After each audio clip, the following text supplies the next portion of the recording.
is the closest to magic that we've come, Hmm.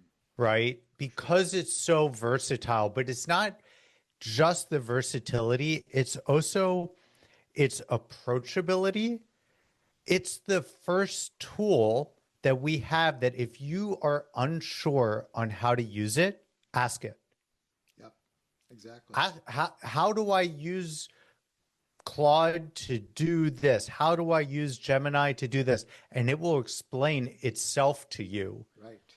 in actionable ways. And if you don't understand it, my favorite thing to do is to say, explain it to me like I'm an executive, which means it drops it down to a non-technical, like sixth grade level. Yeah. I don't know what that says about executives out there, but I say, I'm a busy executive. Explain it to me. What do I need to know? And Yeah. it will give me relatable examples. We don't take the part of tasteful editing and things like that. So that's the human element, Mm. right? The human element is more important than ever. Yeah. And I think that just goes with the whole AI world, the human in the loop and the uh, creativity that we apply and the experience we apply, that is the most valuable part of it. Yeah. And that's so important, right? And I think that's the message for anyone that is interested in collaborating with AI. That human element doesn't go away. Give AI the things that you don't want to do, and then focus on adding the value that only a human can provide, which is your judgment, it's your taste, it's your aesthetic, it's your Exactly. ability to relate to other people and build relationships. Those things are never going to go away. They're always going to be human. So I think there's always going to be a role for humans in whatever it is that we do in the future. Friends are going to have to become more human, Yeah. right? We're getting more and more resistant to generic fed to you slop. And what we're seeing is a resurgence of the influencer. I mean, this has been happening for years, but even more so now, influencer marketing is a thing. Yeah.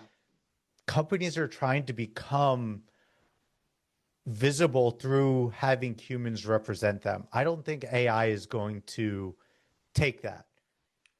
Yeah. I think, you touched on something that is really important, and it's part of the message that I've been talking about for quite some time, and it often comes up on these podcast conversations.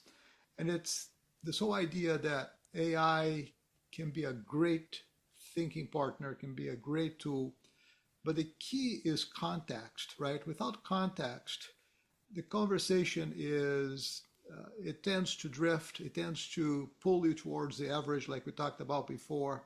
So the more context you give AI, the better it's going to be at helping you improve whatever it is that you're doing, expand your thinking, expand your voice, and help you be more of what you want to become.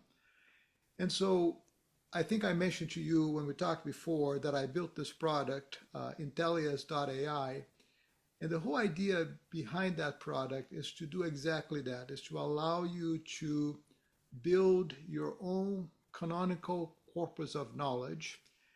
These are the things that you have attained throughout your life, notes that you may have Mm-hmm. scattered across Google Docs or Apple Notes or bookmarks and so on and so forth. And you bring that to a canonical model that you then provide to AI as context. So now AI understands who you are, understands what you think about, understands what you're interested in, understands your terminology, understands your brand, your voice, all of those things. And that, I think, is what helps in that AI collaboration process so that you can continue to stay authentic and expand Mm-hmm. your own voice. Would you agree with that? I would absolutely agree with that. The more that you can get out of your head and document, my grandmother used to tell me this, and of course I did not listen, but since we were kids, she always said, keep a journal. And we never did, Mm-hmm. right? Mm-hmm. But now looking back, there's so many learnings and so many little things I wish that I kept.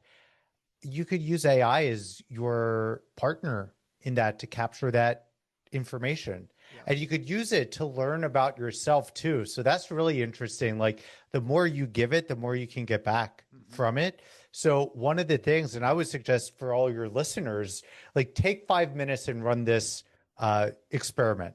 Go to whatever AI it is that you use and say, if you were somebody trying to be my friend, what would you talk to me about?